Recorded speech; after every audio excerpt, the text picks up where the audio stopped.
Hello, my name is Jorlise Dickens. Thank you so much for being here today. I'm really excited to start this workshop. We're going to be talking about maximizing your time so that way we can make sure we're using the most of our time that we have to do what we need to do and to feel good about it. So let's get started.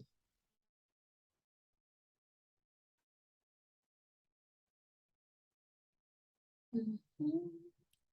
Sharing my screen and great. All right. So, again, today we're going to be talking about maximizing your time and overcoming procrastination because as students, definitely these are things that are normal and things that we can discuss because like we said, it's normal.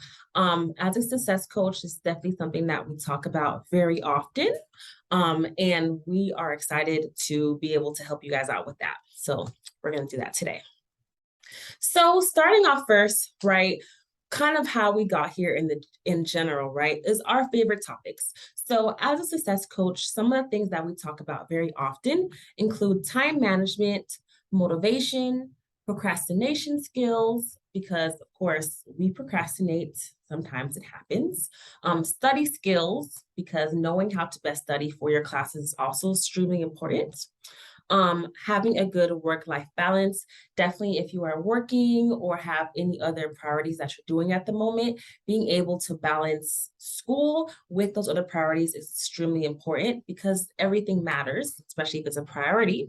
And also stress management and more, because if we are feeling stressed about what we're doing or unsure if we can finish all of it, then we may that it's just going to make it harder for us to do the work that we want to do. So definitely we're looking forward to sharing some tips with you and making sure that you have all the tools that you need. So I love this picture right over here to the right. Not sure if I actually have free time or if I'm just forgetting everything. If you've been there, definitely I'm sure you feel it because having things to do and free time, like the anxiety monster can be real. So definitely using those feelings of not being sure if you're free or not being sure if you have a whole list of things to do. We're going to show you how to go through that. Perfect. So on the agenda today, the first thing we're going to talk about is discovering what your typical day looks like. Because when we're able to see what your typical day looks like, we can be easier to find when your windows are and maybe when your study sessions could be. Also, we're going to be discussing is procrastination normal? Sure, you may know where I'm going with that, but it definitely is. Also, we're going to be learning about the resources that are available to help you better manage your time and your mindset, because that is extremely important. Managing your time and managing your mindset really go hand in hand.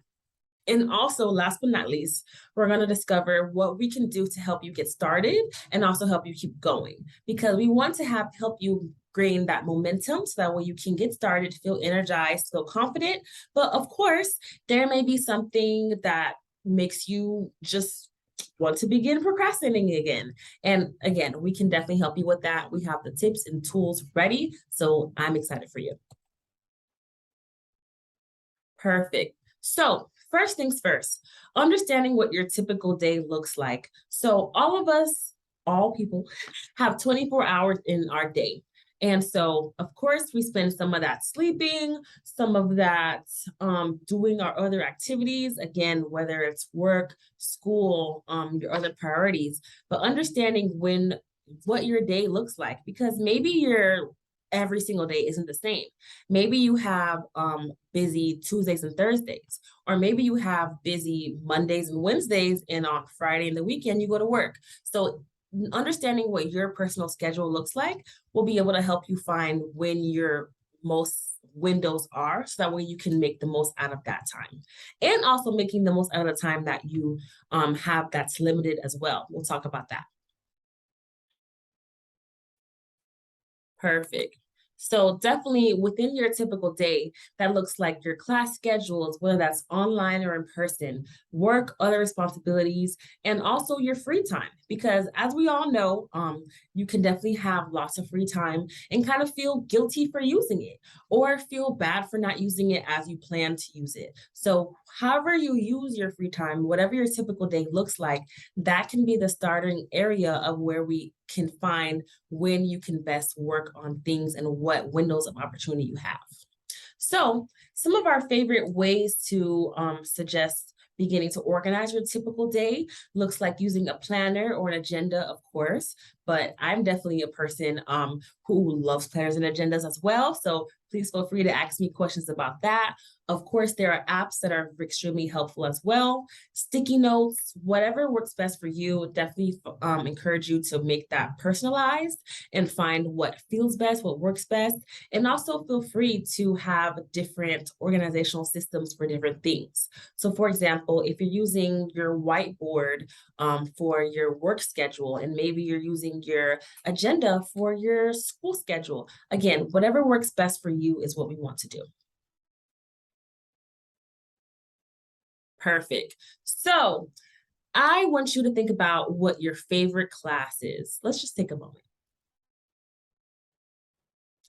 So typically when we think about our favorite class, there may be some positive feelings associated with that. Maybe you enjoy what you're learning. Maybe the assignments or homework is something that is also pleasurable. Whatever it is, usually if it's your favorite class, you may be more likely to want to do the work or to want to go to class. Again, we definitely want you feeling motivated when you're learning, motivated when you are doing homework on your own as well. So being able to see the difference between your favorite class and your least favorite class is really important, because typically if there is something that we enjoy, we're going to want to do it, right? Just as simple as that.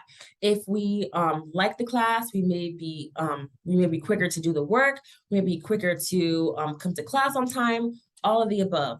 But on the other end, with your least favorite class, it's definitely common to allow that to kind of be on the back burner. Those least favorite classes definitely are more common to kind of be something that students in general kind of put to the side, or maybe want to do last, or just spend the least time on it. And there could be different reasons for why something is your least favorite class. So definitely understanding what your favorite and least favorite classes are can really be able to help you understand what you want to do and where you can best navigate where you are within your classes. So I'm definitely looking forward to hearing some feedback about that. And of course, feel free, like I said, my name is Jorlise Dickens, and I'm located here in the Learning Commons as a success coach. So you can definitely walk into my office or make an appointment or meet with any other of our success coaches, and they'll be able to help you with the same information. Perfect. So let's keep going. And thank you for all of our attendees online. I super appreciate you for being here. Of course, shout out to you. Awesome. So now let's talk about if you have a set study time. So what makes a habit sustainable? Habits are made sustainable by having a set schedule. Now, of course, there are different ways to set your schedule, but if you have a time of your day, just like with work, how it usually has a time, just like with class, how if it's an in-person class or on Zoom with this class time, then you have a time to do that class. And the reason why having a set time helps is because when you have a designated time to do something, then you're more likely to remember it. You're more likely to have that kind of alarm go off in your head saying, okay, this is when I said I want to do this. And that is the beginning of making a goal. So definitely when you set a time aside, whether that's vague as saying, I'm going to do it before 11:59, of course, or also that time could look like I'm going to do this before I go to work, or on Friday, I'm going to do this after class. Those are different ways to create a study time that works best for you. Also, having a set study space is really important as well. So why we would want a set study space is because if you are working in a space and if you have a study time, now imagine being in your study space that you are on time for and you're ready to get to work, and it's not a space that works good for you. Maybe it's distracting, or maybe it's too loud, or maybe there are technology issues, or things aren't able to be as accessible or easy as needed. So being able to have a space that works really good for you is really going to be a game changer for you when you're working on assignments, when you're just even getting ready to study in general, because we want you to feel encouraged, motivated. We want you to feel happy when you're doing things. Now, of course, not all assignments may produce feelings of happiness, but definitely if you have a space that feels safe to you, that is able to work, and not all people need silence, right? So definitely if you like silence, we have a library with different study rooms, and you can even use headphones, right, to create a more silent space. Again, whatever you need. But if you are a person who likes kind of having people around you, definitely the learning commons would be a suggestion that I would recommend for you, as we have different computers here and different study spaces that you can work in as well. And also there's different areas on campus that you can sit at as well, to kind of have more people walking around you. That's something you need as well. And also get creative. So if you know that your bed at night isn't your best study space, no problem. Now you've learned that, and you can kind of evolve from there. So try different spaces to see what works best for you. Try not to try too many, because then that kind of leads into procrastination. But definitely the goal is to find what space works for you to be able to focus and get that work done. Awesome. So just kind of like I shared, a nice segue, there are different study spaces on campus that you can utilize, that you can be able to kind of use as a study space to see how that feels for you. So again, there's different study rooms available in the library. We have tutoring and study space available at Learning Commons. So definitely shout out to the Learning Commons, because we have all of those resources available to you here. Also, there's student seating around campus. And again, definitely feel free to get flexible if you want to try a coffee shop, or if you want to try sitting at the park or somewhere else that has reliable Wi-Fi. Definitely find that space. The goal is that it can be reliable, something that you can use on whatever consistent basis works for you. But again, find the best space for you, so that way you can be able to know where you're going and what that study session will look like when you get started.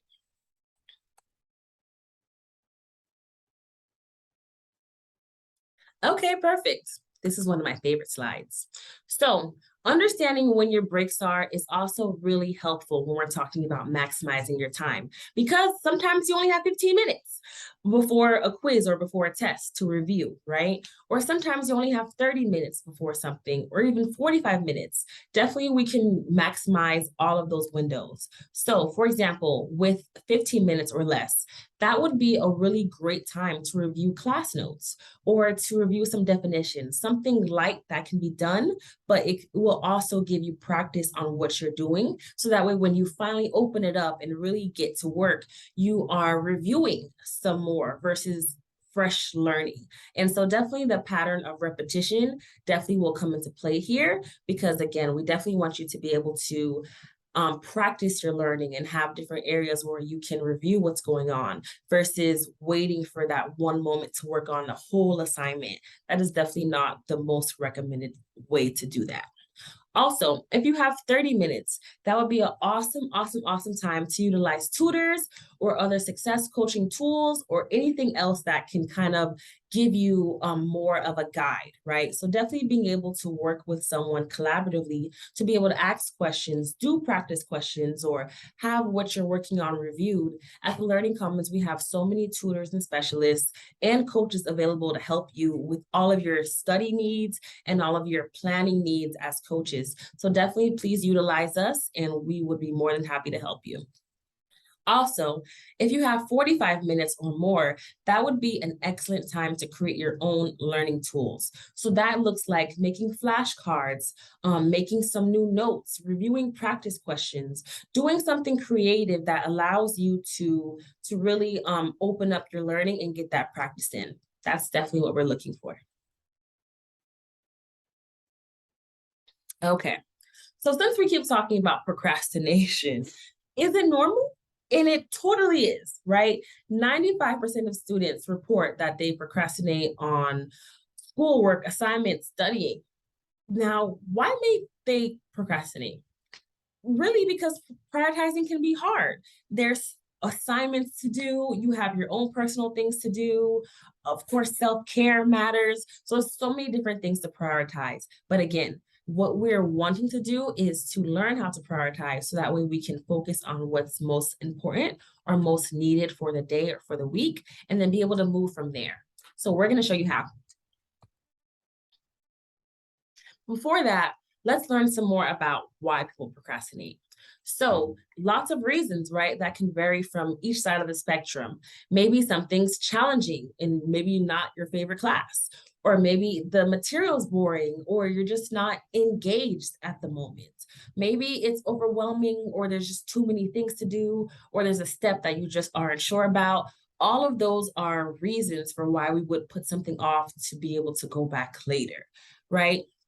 And so also, if something's on the other side of the spectrum, if something is too easy, or if you are feeling like you want to do it perfectly because you have to get this grade and you just really want to make yourself proud, again, all of that is kind of ways that we distract ourselves from getting started. And if we're able to focus on why we procrastinate and kind of see like, okay, maybe I am putting this off, right? Just as simple as that. Maybe this is something challenging that I don't really know how to begin. Again, we learn through trial and error. So definitely the first week of school is really great for being able to get accustomed to what's going on. But definitely after we get past the second week of kind of now being in your classes, getting a more understanding, everything after that is kind of like we're learning about our class and how we study ourselves. So this is definitely a wonderful time to be able to process why we procrastinate and what are some ways we can do about that. And I definitely recommend coaching and tutoring as well for procrastination, because working with someone directly towards your success, whether in your class or in general with college success and in your just college journey, all of that can give you an accountability partner and someone that you're now putting that effort in a different way to be able to get extra support. So definitely, like I said, feel free to use our Learning Commons resources, as they are free and available to you as TCC students, and we are more than happy to help you. Awesome. So one of my favorite topics as well is definitely managing your mindset. So why this matters is because when we tell ourselves what we need, when we energize ourselves and make ourselves feel encouraged, we're more likely to do something versus beating ourselves up, right? And saying, oh, I should have did this, or I know I was supposed to, and maybe I'll get to it later, right? Those are all not really a direct goal that we can lead to. So when we're able to manage our mindset, tell ourselves what our intention is, right? You can make daily intentions. You can write your intentions down. You can even make goals or new intentions with a success coach or with your teacher for more support on how you can reach your goals. Those are all ways that we can manage how we feel and how we think about things, because that's truly how our actions come about. Also, setting boundaries, right? Like we said, we want to be better at time management and having more time in our day. For sure, you can totally do that. Now, how we go about doing that is the next step. So, setting boundaries, letting yourself and other people know, I'm about to study, I'm about to do work. Actually, at this time of the day is when I'm going to be focusing. So, I can talk to you later, even telling your boss or your employers or whatever your other priorities are. Hi, I'm in school right now and I'm taking this class. And because I want to do as best as I possibly can, I'm only going to work at these days, or I'm going to use this window of time to focus. Is that available? Can I pull out my notes? Again, definitely communicate so that way people around you can be able to learn what your boundaries are and learn what your goals are too, so that way they can help you reach them. And that way you can feel confident about setting those boundaries in general. And definitely, if you have any questions about that, please feel free to email me, message me, make an appointment, all the above, or walk in. Okay, so how do we get started? This is time for the tips. So if you don't have a sheet of paper out yet, I definitely recommend you to get out some notes, a pen or a pencil, because we're gonna dive right in right now. So here's some of the titles of the things that we're gonna talk about, which include the Pomodoro Method. Super happy to share that with you. The Chop It Up Method, building in rewards, and one of my favorites, making a week outline. So let's get started. So the Pomodoro Method.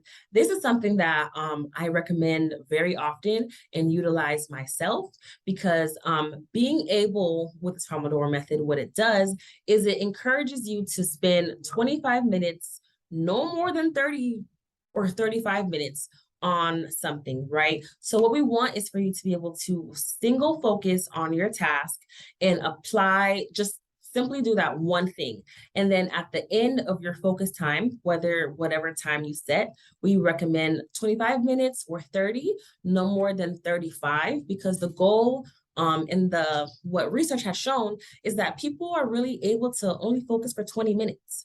So when we think about that and the length of time that a class is, the length of time that it takes to work on assignments in general, it's usually not only 25 minutes. So how we can utilize this for ourselves is to know that within 25 minutes or less, we're probably going to be likely to lose focus or get distracted. So let's do something fun about that, right? So after your 25 minutes or so of focusing, what we want you to do then is to take a break, right?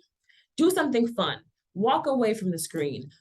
Make a timer, right, for your break, a small break, but to really allow yourself to relax. So that way you're not still actively thinking about what you were just doing. That way it's kind of just like working out. You definitely don't want to do everything full intensity all at once, because then when you're tired or feel fatigued, it's going to be harder to do that same thing again the next day. So definitely overall, the goal is to prevent burnout and to prevent procrastination. So a way to do that, and especially one of my favorite ways to get started, especially if you have a hard time getting started, is this Pomodoro Method right here. So all in all, give yourself 20 minutes or 25 minutes on a timer and allow yourself to single focus on that one task. Give yourself a break and then repeat. I think this is also a great way to see how much you're able to retain, right? So maybe after you go through 2 sessions of your Pomodoro Method, maybe you finish your assignment, right? Or maybe you realize like, okay, I got stuck on this one part, so I may need help with that. That would be an awesome window to ask your professor for support or to come to our Learning Commons to get some tutoring.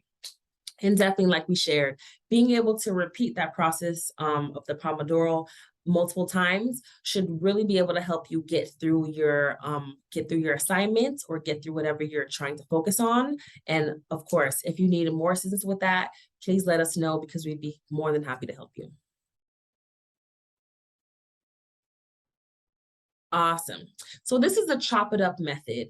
I also really love this method too, because what this is about is taking one large assignment or small assignment. It doesn't really matter the length of the assignment, but the purpose is to not just do it all at once, right? If we're able to break up an assignment, so for example, if you're working on an E&C paper or a paper for any class, being able to chop it up would be able to help you do bite-sized pieces versus trying to do everything on the week that it's due, right? So if we're able to make your topic, right? Maybe pick your article or whatever piece of writing that you're going to use as an example. Then maybe doing your first body paragraph, your second body paragraph, thinking about your conclusion. Now you have more of a plan, and doing them at different times will allow you to feel more creative. It'll allow you to feel less pressured in general, which is what we want. And it'll allow you to be able to get more assistance as you go along. Again, versus doing everything at once or trying to finish everything when it's due. So I definitely recommend you to try that. This is tip number 2. Perfect. And for our third tip, definitely making it fun. Like I shared, I think learning we are definitely going to be more encouraged to learn when we're finding ways to enjoy it. I love that, right? So identifying what assignments you need to do for the week or for the next 2 weeks, right? Chop it up. Maybe give yourself point systems for bigger assignments, or maybe you reward yourself just for completing all of your assignments or for doing a test. However you reward yourself, whether it's a pat on the back, or you're gonna gift yourself a movie or off day or a day with friends, anything that feels like a reward to you is what we would recommend. So definitely doing something that you enjoy and that really makes you happy is gonna be something that is a motivating factor for sure. So definitely try this out. And this would be tip number 3.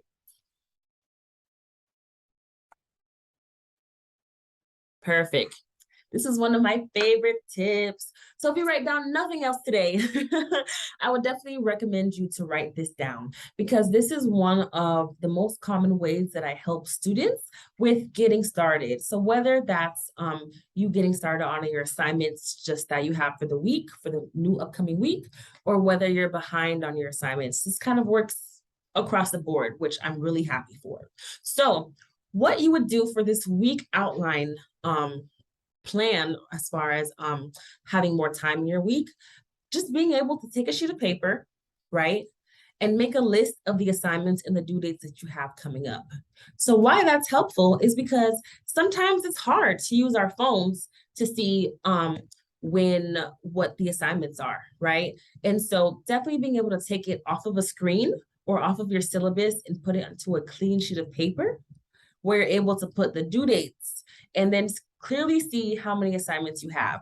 Usually when I do that with students, it's not more than 20, and it's usually not even more than 10. So at that point, taking something from a screen or from a long list of the assignments that you will have to complete for the semester into a shorter list where you can just clearly see the week at a glance, that tends to be extremely helpful for helping students find what windows of time they have and being able to see when they'd like to work on those assignments. So the pro tip to all of this, right, is to make your own new personalized due date. So why we would do this is because if we are working on assignments to be able to turn them in on the due date, that doesn't leave us much room for questions or error or even for technology issues, right? So, and also, not all homework is due at 11:59. So definitely making sure that you are aware of the time that your assignment is due, and then giving yourself free time so that we are not trying to meet that time. So I recommend being able to make a new personalized deadline of at least 1 to 3 days before the assignment is due. Will definitely help you be prepared even earlier and get you into the habit of doing things before it's due, right? And that in general usually has awesome effects on students because that helps your mindset. When you're doing things early, even if it's early by a day, it's still early, it's still done. And we are already slaying the procrastination dragon. So definitely I would super recommend this. And then step 3, now that you have your list of your assignments and you made a new personalized deadline on those due dates, the next thing I'd want you to do is to create some columns on that sheet of paper. So, and with those columns of making the week spread, so for example, with this picture over here, you can see the list, and then I made some columns to designate the different days of the week. Being able to chop up your assignments based off of when they're due, so that way you're able to do a little bit each day or a little bit on whenever you plan to do it, usually also feels really good. And what I hear students say at that point in time, once they've done all this, is that like maybe they can do it all before Friday, or maybe they can even do some of the work on Tuesday and Thursday without even needing the whole week. And so really being able to see all you have to do on just a clean plate while also giving yourself extra time to not worry by making a new deadline and then allowing yourself to plan how you like to work on it. That works wonders. So please, please, please give that technique a try. I would love to hear your feedback from it. And again, if you ever need help, you can definitely reach out to us in the Learning Commons, work with any of our success coaches or our tutors, and they'll be able to guide you through that. Perfect. So these are also some tips on how to better study, right? Since we're talking about learning and studying, being able to study smarter will help us as well with maximizing our time. So definitely being able to space out your learning, like we just shared. Don't try to learn everything at once or do an assignment all at that same time. You can, it's not that we don't recommend it, but usually it's better to be able to chop up your assignments because that's also a matter of learning and just seeing something multiple times, which is really how we do learn. And mixing it up, right? If you're trying something this time, maybe let's say you start off with math this time. Maybe the next time you study, start off with another subject just to see how you feel, right? And that's definitely important because what we're learning here is how to how to see how we learn so that way we can best personalize that for ourselves, right? So also being able to retrieve the information. So just kind of making your own study guide with your notes or using your notes as a study guide. All of that is definitely helpful ways to plan your learning and be better at what you're doing. Also, elaborating on what you're doing. So talking to friends, family, even talking to yourself out loud about what you're learning, what you wrote, what you're reading, all of those, please, please, please personalize what you are doing because these are your notes. This is your learning. And what we want here as success coaches is to be able to help you personalize what you're doing so that way you're able to find ways to learn that work best for you. Also, since we're talking about this, finding ways to test yourself, super important, right? Finding practice examples. We have tons of examples that are separated by class on our Learning Commons website. So please take that out, check that out.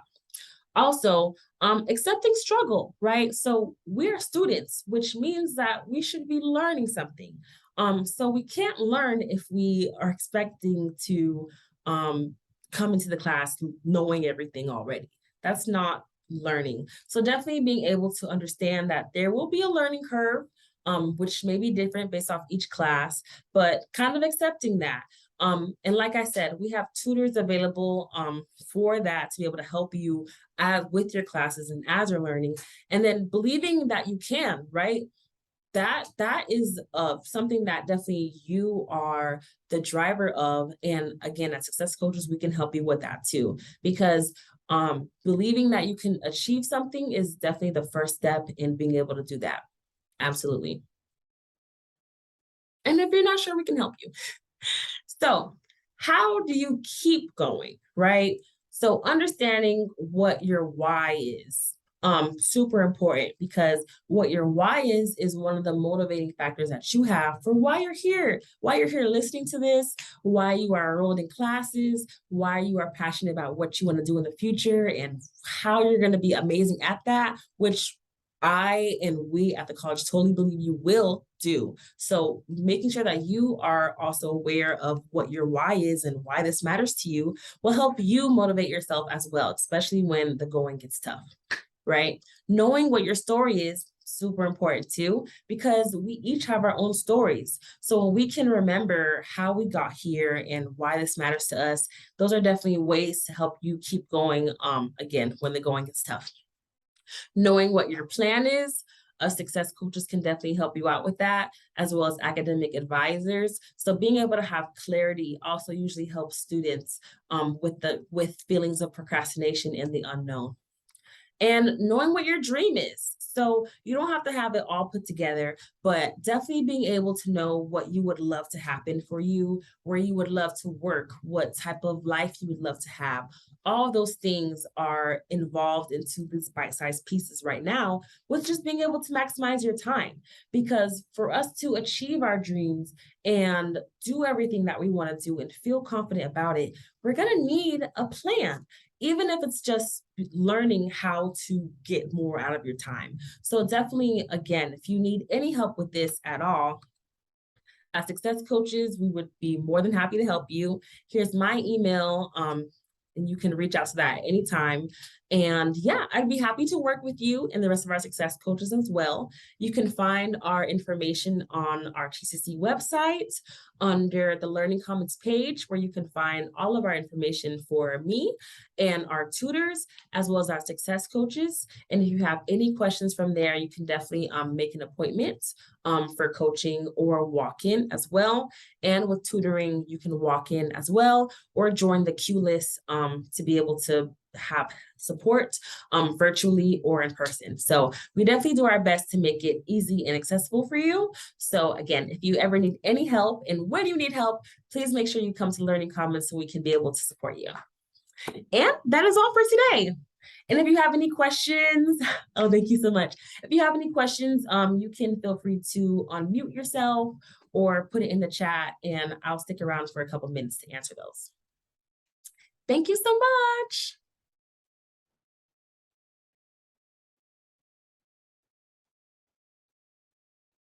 Oops.